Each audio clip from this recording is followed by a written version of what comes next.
Hello students, क्या हाल चाल। Welcome back to my YouTube channel. तो भाई लोग, आज हम पढ़ने वाले अनुपात और समानुपात पार्ट 4। पिछले वाले तीनों पार्ट अगर आपने नहीं देखे तो पहले वो जाके देख लें। इसका लिंक मैंने डिस्क्रिप्शन में दे दिया है। तो इस पार्ट में हम कवर करने वाले कुछ बेसिक एग्जाम्पल जो एनसीईआरटी की किताब में दिए हुए हैं। तो एग्जाम्पल ये क्या कहता है कि एक आयताकार मैदान की लंबाई और चौड़ाई क्रम से 50 मीटर और 15 मीटर है। तो आयताकार मैदान की लंबाई का चौड़ाई से अनुपात याद करो।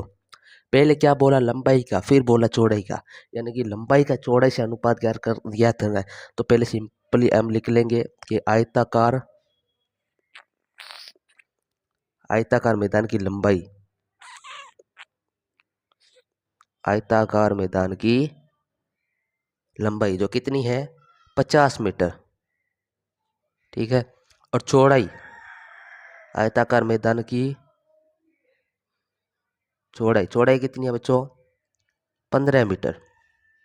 तो पहले क्वेश्चन में क्या बोला गया है कि लंबाई का चौड़ाई से अनुपात क्या कर। तो पहले हम लंबाई लिखेंगे। ठीक है। तो लंबाई कितनी है, बेसिकली लंबाई की है 50 और चौड़ाई कितनी है, चौड़ाई है 15। अब इनको डिवाइड ऐसे नंबर से करेंगे जो ये दोनों नंबर कट रहे हो आपस में। तो ऐसी संख्या 5 है तो हम इन दोनों को 5 से डिवाइड कर देंगे। ठीक है ना। तो अगर 50 को 5 से डिवाइड करेंगे तो 10 और 15 को 5 से डिवाइड करेंगे तो 3। और अगर इसको रेशियो के रूप में लिखें तो 10:3। ठीक है। ये अपना पहला एग्जाम्पल खत्म होता है। और दूसरा एग्जाम्पल क्या कह रहा है कि 90 सेंटीमीटर और 1.5 मीटर का अनुपात ज्ञात करो। तो पहले लिख लेते हैं 90 सेंटीमीटर अपॉन में 1.5 मीटर। तो पहले अपन देखें यूनिट क्या इसकी सेम है। तो आप बोलोगे सर यूनिट इसकी सेम नहीं है। तो पहले यूनिट को सेम करने के लिए हम जो ये 1.5 है ना उसको 100 से मल्टीप्लाई कर देंगे ताकि क्या यूनिट सेम हो जाए। तो ऊपर तो हम है ही 90 सेंटीमीटर और नीचे 1.5 को 100 से गुणा करेंगे और ये हो गया सेंटीमीटर में। अब और अगर सिंप्लीफाई करें तो 90 सेंटीमीटर अपॉन 150 सेंटीमीटर। अब 30 का भाग 90 में देंगे तो 3 बार और 30 का भाग 150 में देंगे तो 5 बार। और इसका रेशियो आ जाएगा 3:5। ठीक है ना। अब एग्जाम्पल नंबर 3 क्या बोल रहा है कि एक दफ्तर में 45 लोग काम करते हैं जहां 25 महिलाएं और शेष पुरुष है। निम्न का अनुपात ज्ञात करो। टोटल टोटल आदमी कितने हैं, 45 यानी कि 45।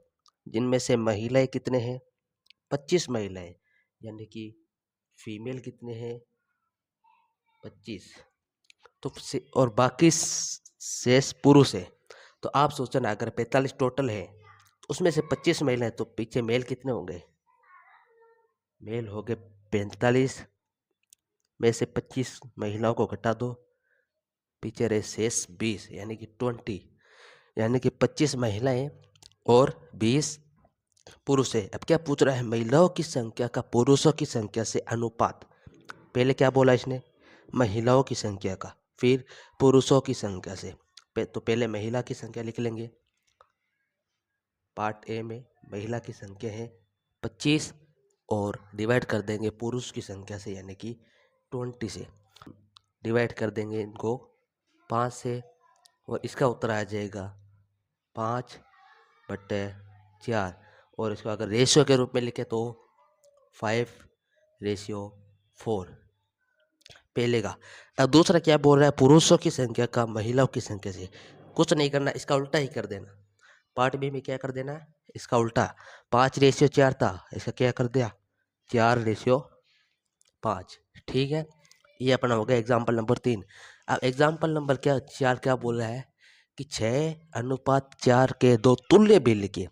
तुल्य भिन्न मतलब इससे मिलते जुलते। वह अगर मैं आपको बताऊंगा कैसे निकालते हैं। तो पहले अपन लिख देंगे, इसको डिवाइड के रूप में लिखेंगे तो 6:4 लिखेगा ना। अब इसके तुल्य भिन्न मतलब मिलते जुलते।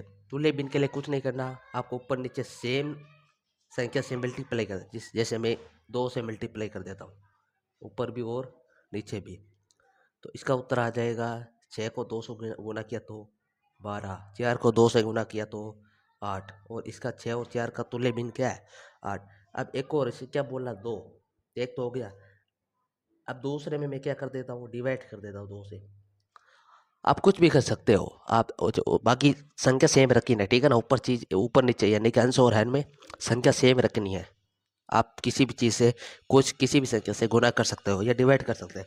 अब मैं यहाँ पर 2 का भाग लगाता हूँ दोनों में, तो इसका उत्तर आ गया 3, और 4 को 2 से डिवाइड किया तो 2। अब 6/4 के 2 तुल्य भिन्न कौन से? एक तो हो गया 12 डिवाइडेड बाई 8, और एक आ गया 3 डिवाइडेड बाई 2।